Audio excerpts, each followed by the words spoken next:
here's an interesting thing that comes out of this story is that failure on behalf of other people, like when somebody else screws up, Hmm. that's actually an opportunity or an advantage for us to bless, Yeah. not to judge, right? Like, which one would you rather? Like, we're looking around for opportunities to judge other people instead of looking around for opportunities to bless them. Yeah, God invites you to bless others like He does, right? If you have Hmm. advantage over them, we were talking about, well, you should only go to God um, asking for blessings because you're giving Him the advantage. And if you take like a seat of judgment over that person, you're taking God's role. You're actually invited to take His role as someone who can bless others when they're down.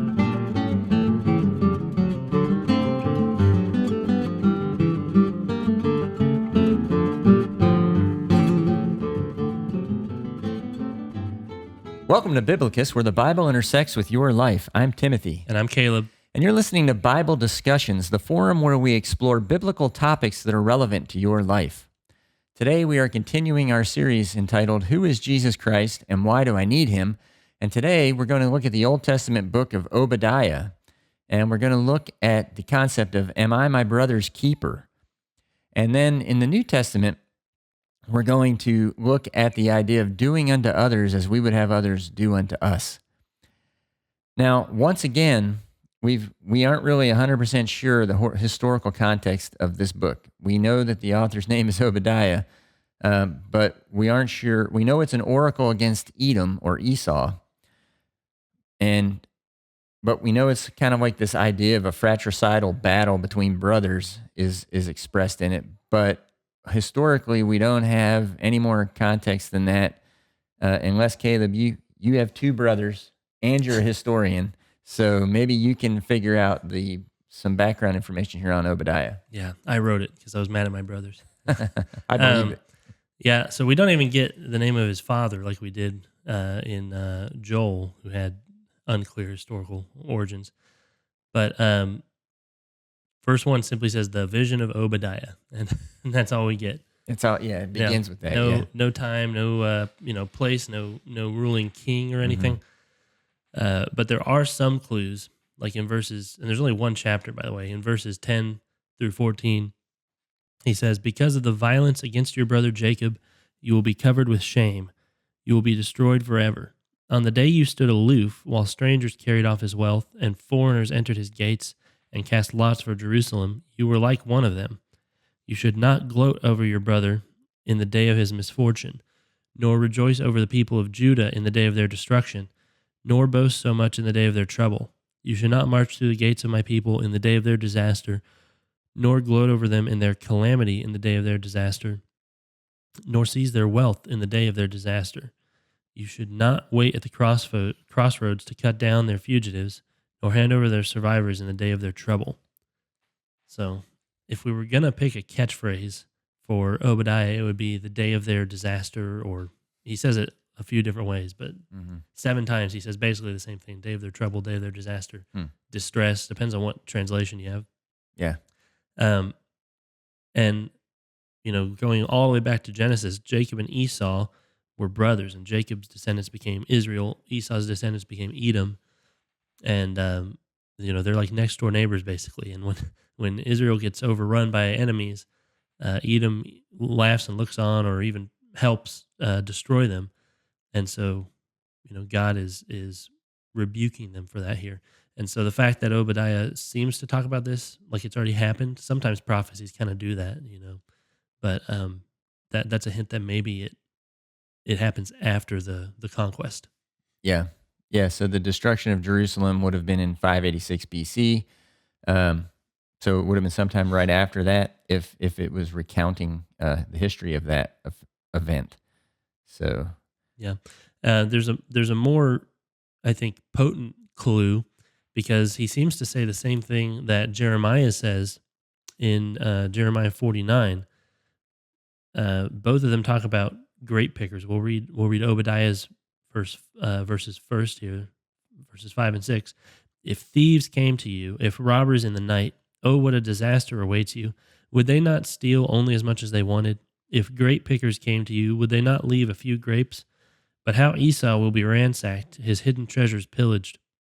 And then in Jeremiah 49, 9 and 10, it says, if grape pickers came to you, would they not leave a few grapes? At least in the NIV, it's rendered word for word the exact same. If thieves came during the night, would they not steal only as much as they wanted? Again, that's just about the same as Obadiah verse 5. But I will strip Esau bare. I will uncover his hiding places so that he cannot conceal himself. Both of them mention Esau. So almost certainly one's quoting the other here. Mm-hmm. Yeah. So either Obadiah was before, the destruction, and Jeremiah quoted him, or vice versa. Yeah. Or they both just liked grapes and thieves. I don't know. Well, with Jeremiah being, the preeminent prophet that he was, it's more tempting to say Obadiah probably is quoting Jeremiah, but who knows?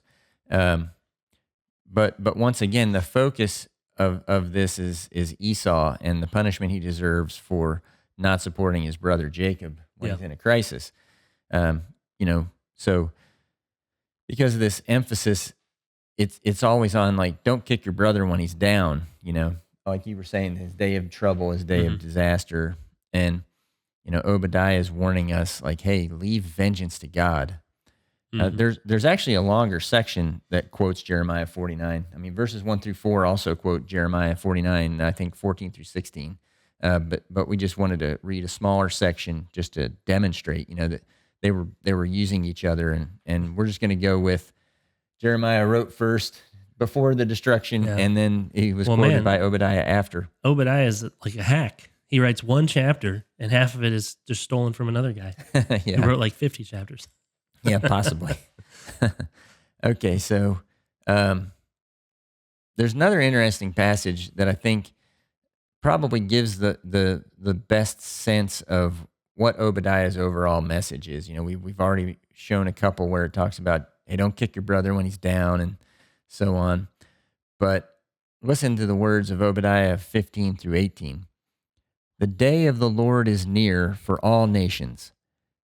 As you have done, it will be done to you. Your deeds will return upon your own head.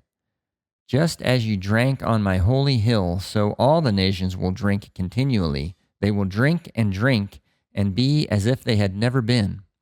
But on Mount Zion will be deliverance. It will be holy, and Jacob will possess his inheritance. Jacob will be a fire, and Joseph a flame. Esau will be stubble, and they will set him on fire and destroy him. There will be no survivors from Esau. The Lord has spoken. Yeah, we saw that phrase, the day of the Lord, come up a lot in Joel, and it shows up in some places in a lot of the prophets. And Obadiah really focuses on that here. It's a time of judgment. Like when the day of the Lord comes, it will, what as you have done, it will be done to you. It will come back on your own head, which is a motif we see a lot throughout Scripture. Yeah. Yeah, and it's really important, just like we said at the end of the last discussion we had on the previous section, like allow vengeance to belong to God. Like, don't take it into your own hands, because the problem with that is you may find a temporary reprieve from your suffering by, I got back at that person, but someday you're going to be called to account for the way you treated your brother. Mm-hmm. And so... Yeah, and this goes back to, it's playing with the idea of that interplay with Jacob and Esau. It'd be a good idea to read that story in Genesis along with Obadiah. Mm-hmm. I think the drinking there, it talks about the nations will continually drink and drink. Yeah. That's obviously like a metaphor for them coming in and like ravaging the land, taking the people and the goods. I think it's probably playing on Esau's selling of his birthright, right, for some soup. As he comes in from hunting, and he's like, I'm so hungry. I'll give anything for a bowl of soup. And Jacob, well, Jacob takes advantage of Esau too, right? He's like, well, I'll give you some soup if you sell your birthright to me. Like, just such wonderful, loving brothers. Yeah. Well, I think, and then the idea of the drinking and drinking until they are no more would be like every time somebody wins a victory in battle, they're going to celebrate with their grog, with their drink, and they're going to party on the grounds of the people they just destroyed, right? And it's like every nation will do that. And it's sort of like God saying it's going to be like a round robin. Like it's like a snake eating itself by the tail. Yeah. Everybody's going to be doing it. Everybody's going to, and everybody's going to be gone in the end. It's like as if they'd never been, because it'll kill. You'll just kill each other. I mean, if you go into constant fratricide, right, there'll be nobody left. Yeah, that's true. So it's a sad commentary on what it would be like if we were always seeking our own, vengeance upon people. I mean, the message there is to help your brother in his time of need. You could say the same to Jacob for selling or for like kind of conniving Esau out of the birthright. Mm.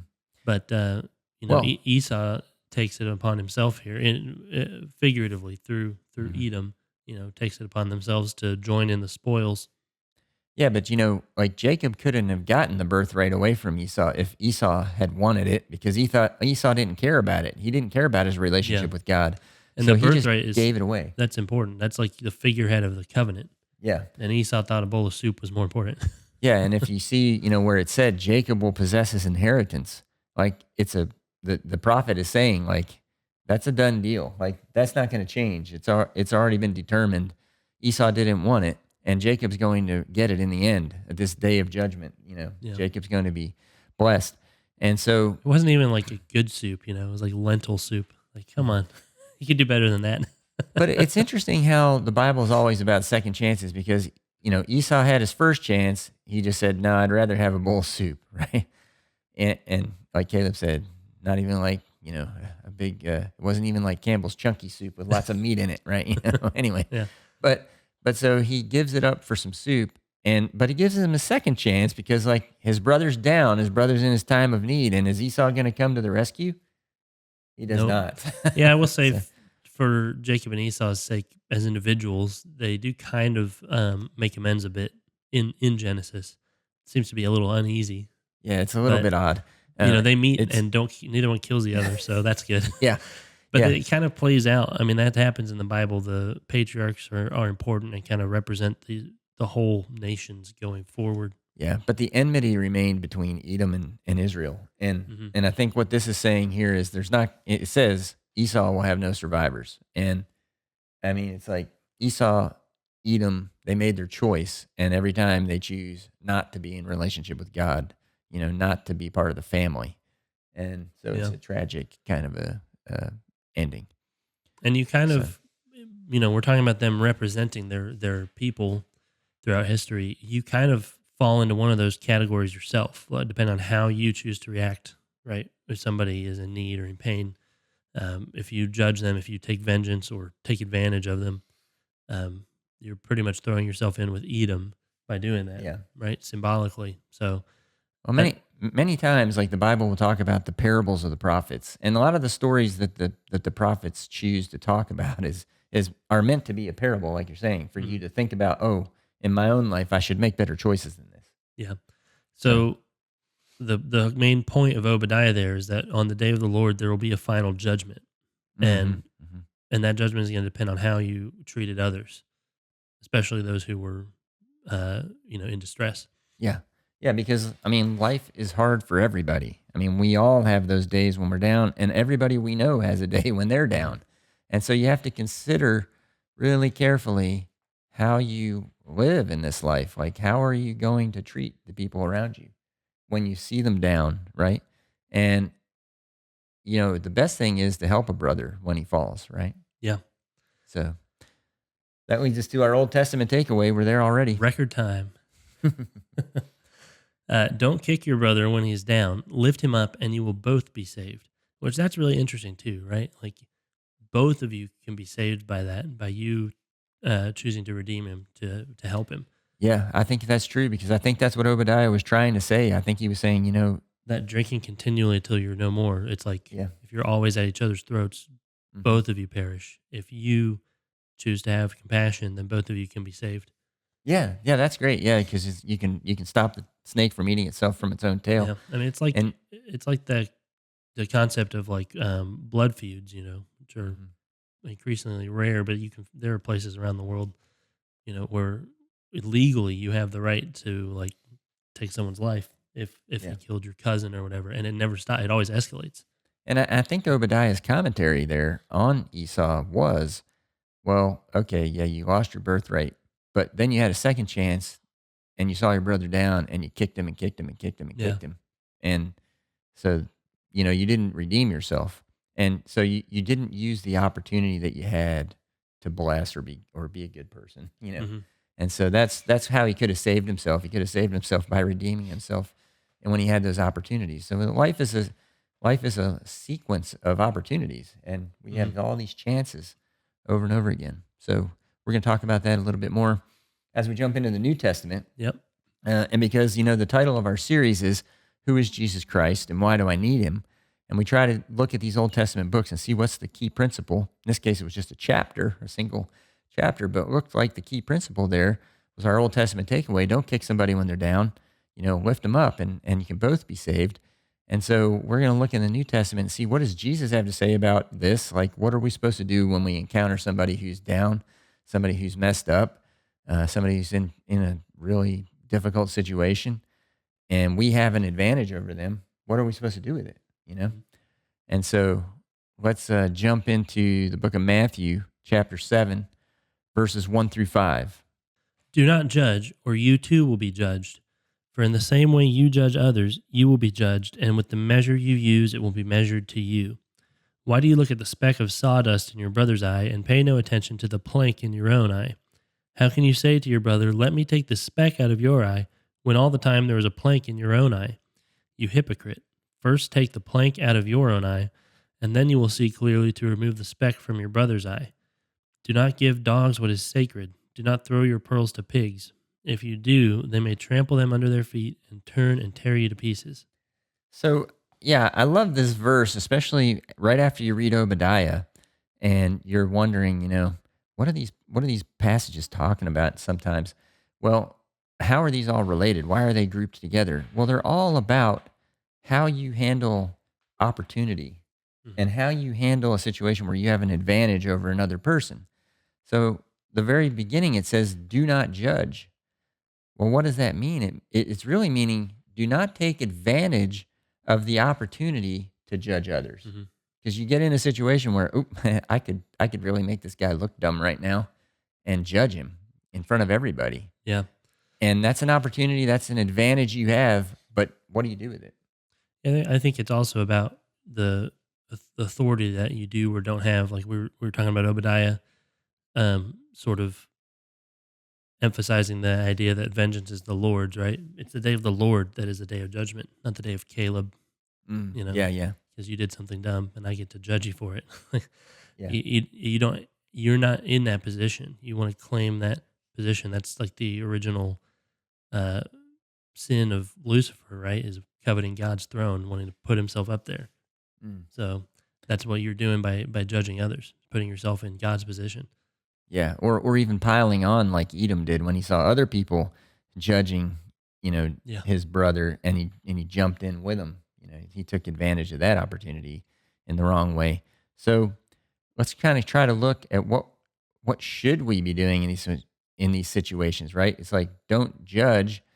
Well, he also says, and the measure you use, it will be measured to you. And this is an interesting concept because let's say you sell stuff in the marketplace and you use a bigger measuring cup than what Mhm. you say on your sign. It's like the baker's dozen, where you get Yeah. You 13 get an instead of extra. Yeah. 12, Yeah. right?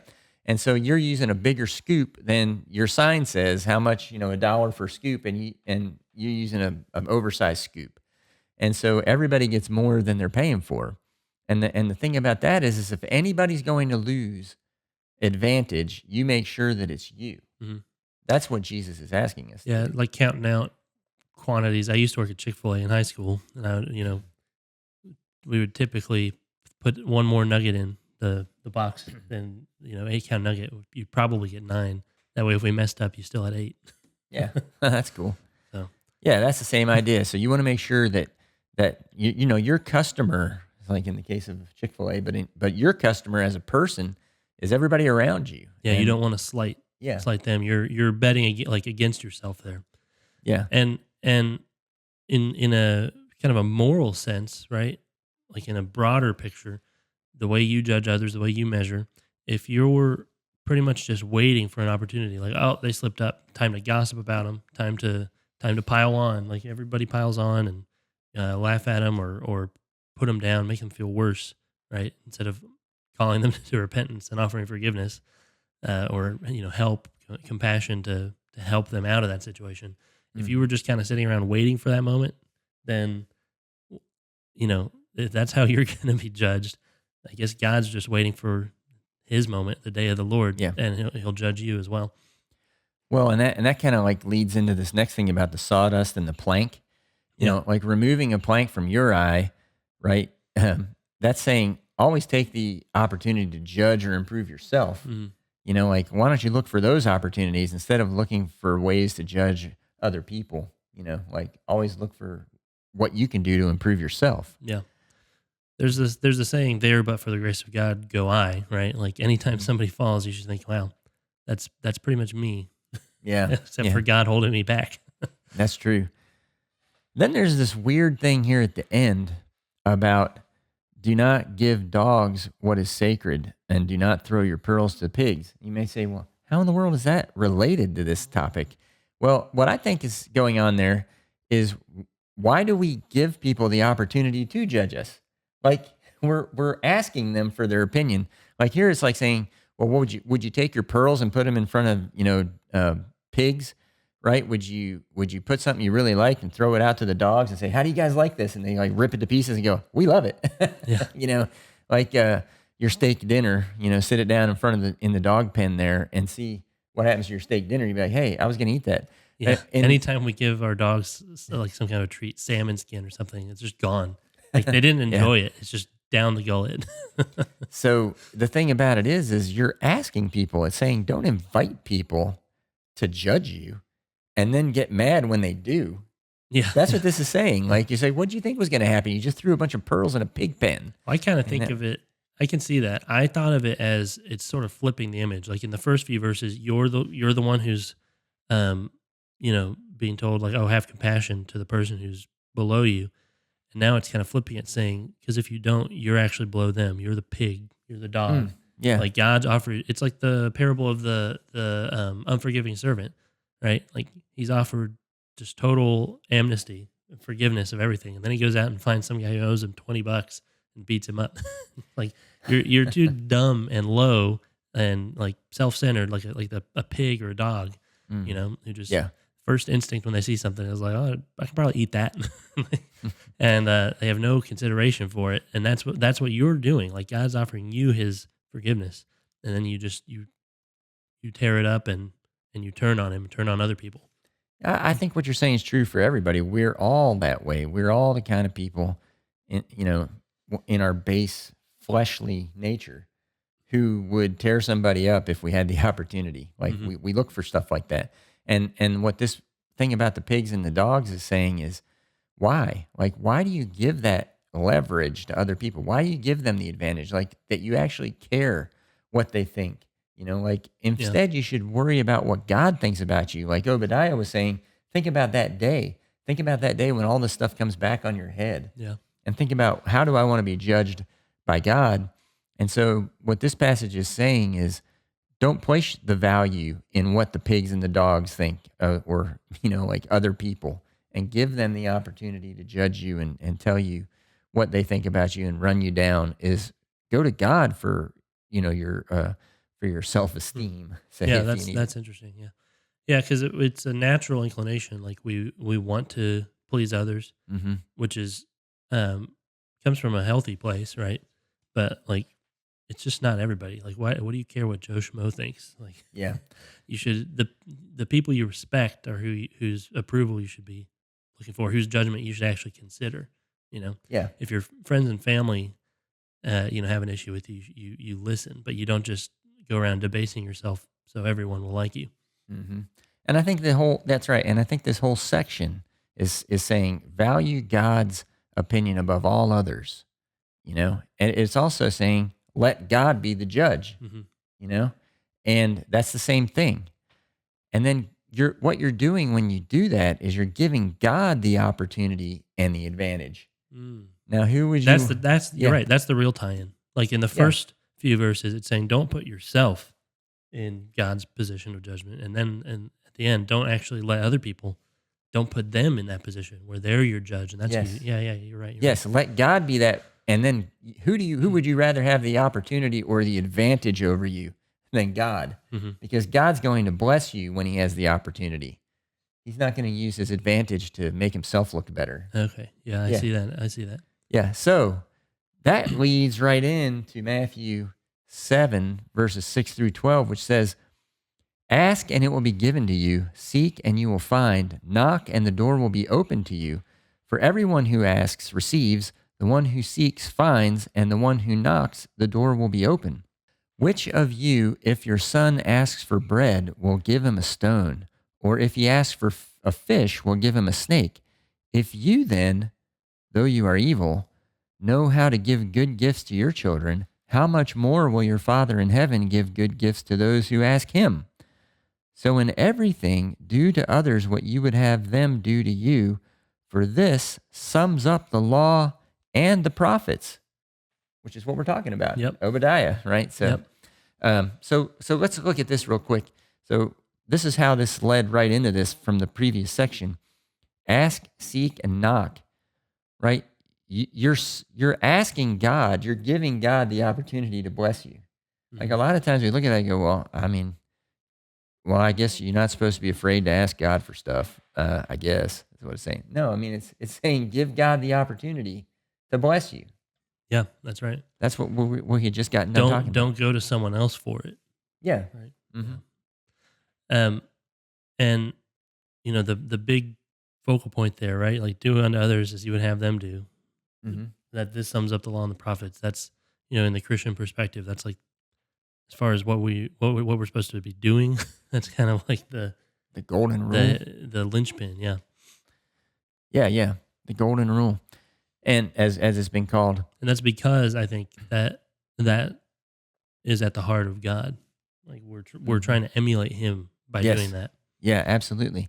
And then you had this little section in here about the bread, stone, fish, and snake.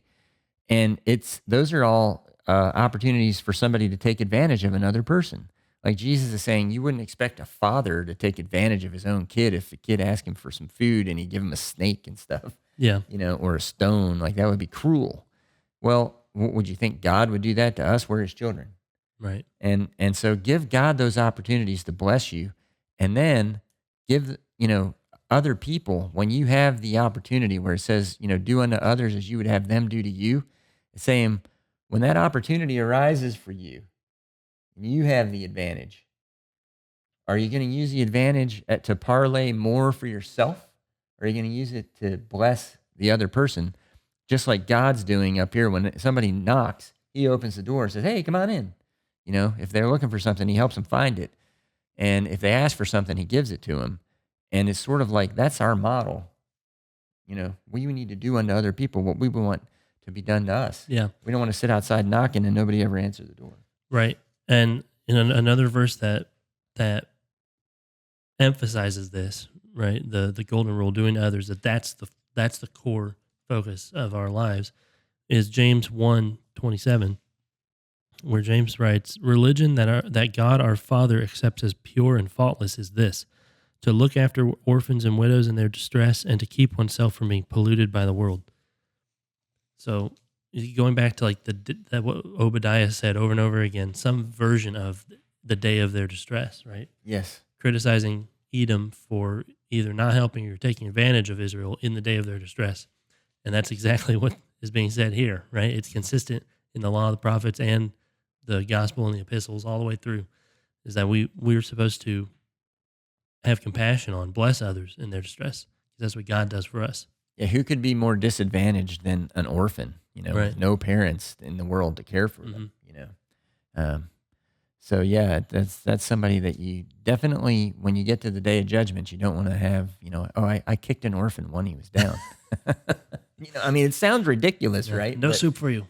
But it's like, well, you want to say the same thing. Well, I kicked my brother when he was down. That's what Esau is going to face. So, and so, yeah, in all of these verses, they're all saying that everyone needs to value God's opinion above all other opinions. Let God be the judge and give him the opportunity and the advantage, because he'll use it to bless people. And the only way we need to get involved in that is when we're jumping in there to help bless other people who are down, right? Yeah. So good stuff there. All right. So we have a parable that shows this someone failing to do this in action. Yeah. And so, we're not going to read the whole thing. We just read it actually a couple weeks ago. But this is a parable of the prodigal son or the lost son. I think we read it a couple times. Yeah. We And read it for Nehemiah too. maybe. I think. Yeah. Maybe. So, but basically, there's a younger son, and he wants his share of the inheritance right away. His dad gives it to him. He leaves, and he spends it all, and he comes back totally destitute, crying to his dad because he doesn't have any way to support himself. And so that's kind of a setup for it. And so he comes home, and the father welcomes him home, and is so excited that he decided to come back, and they start having a party. And that's when we get to what we want to read to you, which is Luke 15, 25 through 32. Meanwhile, the older son was in the field. When he came near the house, he heard music and dancing. So he called one of the servants and asked him what was going on. Your brother has come, he replied, and your father has killed the fattened calf because he has him back safe and sound. The older brother became angry and refused to go in. So his father went out and pleaded with him. But he answered his father, Look, all these years I've been slaving for you and never disobeyed your orders. Yet you never gave me even a young goat so I could celebrate with my friends. But when this son of yours who has squandered your property with prostitutes comes home, you kill the fattened calf for him. My son, the father said, you are always with me, and everything I have is yours. But we had to celebrate and be glad because this brother of yours was dead and is alive again. He was lost and is found. So, like Obadiah's message, don't kick your brother when he's down, right? Right. Lift him up and you'll both be saved. That was our Old Testament takeaway. Yeah. I don't think the older brother had been reading his Old Testament, maybe. No. And of course, you could see some symbolism between Edom and Jacob, or Esau and Jacob there too, probably. But the younger brother did exactly what we were talking about in that passage from Matthew, where he went to the father. Or from Matthew. He went to the father and he submitted himself to him. That he gave him the advantage over himself. Mm-hmm. Yeah, absolutely. And, if you think about that, like when we do that ourselves, when we go to God and we've sinned, we go to him and we repent and say, oh, I really screwed up, right? We're giving God the opportunity or the advantage. We're doing the exact same thing the younger son did. And in this story, the father, he takes the opportunity to bless his son, right? Mm-hmm. He brings him back in, puts the ring on his finger, has a big party for him. It's a great story. And so the older son gets the exact same opportunity. The brother comes back, prostrated on the ground, humble, down. And instead of using that as an opportunity to bless his brother like his father had done, he uses it as an opportunity to judge his brother. Yeah. The guy who ran out with prostitutes and so on, right? Mm-hmm. Squandered everything. And then the father gives him another opportunity, right? Mm-hmm. And what does he do? Yeah, he kicks the dad, right? He's like, he judges the dad. Like, well, I'm done judging my brother. Now I'm judging you because you welcomed him back. I mean, if your conclusion is you're going to tell God, well, if those people are going to be saved, then I don't want to be saved. Yeah, I'm not going to be in heaven with them. Mm-hmm. Okay. Thy will be done. As C.S. Lewis says, God will say that to you if you insist, and your will is not to be with him. Yeah, and in all of that, even after the older brother has judged his brother and judged his dad still implores him and says, you are always with me, and everything I have is yours, which is just amazing, like statement. Imagine God saying that to you. He does, but I mean, imagine it, because we don't realize it, we don't think about it, but I mean, he's begging his son to use this third opportunity to bless others, at least to bless his own brother, right? Because he's saying, look, everything is yours. But finally, he gives him the father just gives him his own judgment on the matter, right? He says, look, we had to celebrate because we're so glad because your brother is back. This brother of yours, he calls him. He doesn't say because my son's back. You would think like a father, you can tell the message he's trying to get is like, your brother who was dead is alive again, and now he was lost and now he's found. Yeah, treat him like a brother. Yeah. So here's an interesting thing that comes out of this story is that failure on behalf of other people, like when somebody else screws up, Hmm. that's actually an opportunity or an advantage for us to bless, Yeah. not to judge, right? Like, which one would you rather? Like, we're looking around for opportunities to judge other people instead of looking around for opportunities to bless them. Yeah, God invites you to bless others like He does, right? If you have Hmm. advantage over them, we were talking about, oh, well, you should only go to God um, asking for blessings because you're giving Him the advantage. And if you take like a seat of judgment over that person, you're taking God's role. You're actually invited to take His role as someone who can bless others when they're down. Yeah, yeah, it's really cool. So, I mean, Jesus, his parables are just they have so many dimensions. They're so amazing. Yeah. But when you read Obadiah and then you read this, all these other thoughts come into your mind. Hmm. You see a whole new dimension to it, and you realize, just like the previous passage said, how Jesus said it summed up the law and the prophets when you do unto others, and as you would have them do unto you. And it's kind of like what Obadiah was saying. Well, Edom, Israel was hoping that you would help them, but that you didn't. Yeah. And so guess what's going to happen to you? When this all falls back on your head, is nobody's going to help you in your time either. Yeah. It's an interesting dynamic in the prophets there. They talk about the invading nations as tools of God, servants of God, and yet they're Mhm. also condemned for attacking Israel. And Mhm. Edom kind of is like even worse. They don't, they're not chosen to destroy them, but they partake in it anyway. Well, it's kind of like, how David's described as a man after God's own heart. Like Esau could never be described that way because when he came in Yeah, hungry, he was like, I'd rather have soup than God. yeah, I'd rather have soup than in this blessing of God for my dad, yeah. Those who follow their stomach. Yeah. I mean, it's kind of like the modern worldview, the materialist worldview. All that exists is just physical matter. Mm. So soup would be more important than in that case. Well, kind of Esau getting, was the first great modern philosopher. yeah. So getting away then from the more logical, heady books of the Bible, we'll Yeah, we'll jump to Revelation, which is the more, illogical. yeah. Well, the more what right brained kind of approach to things. So Yeah. we've been talking real logically about how to do this. But what about this? So in Revelation 12 verses 7 through 12. Then war broke out in heaven. Michael and his angels fought against the dragon, and the dragon and his angels fought back. But he was not strong enough, and they lost their place in heaven. The great dragon was hurled down, that ancient serpent called the devil or Satan, who leads the whole world astray. He was hurled to the earth, and his angels with him. Then I heard a loud voice in heaven say, Now have come the salvation and power and the kingdom of our God and the authority of his Messiah. For the accuser of our brothers and sisters, who accuses them before God day and night, has been hurled down. They triumphed over him by the blood of the Lamb and by the word of their testimony. They did not love their lives so much as to shrink from death. Therefore rejoice, you heavens, and you who dwell in them. But woe to the earth and the sea, because the devil has gone down to you. He is filled with fury, because he knows that his time is short. So there's no place in heaven for those who attack their brothers and sisters when they're down, right? It's the same message of Obadiah, but it's put into this colorful imagery. Well, I mentioned earlier, if we put ourselves in the position to judge others, we're following the devil's example because he wanted God's throne, he wanted God's authority, and we're doing that, Mm-hmm. and he does it. It says day and night, right? What did it say?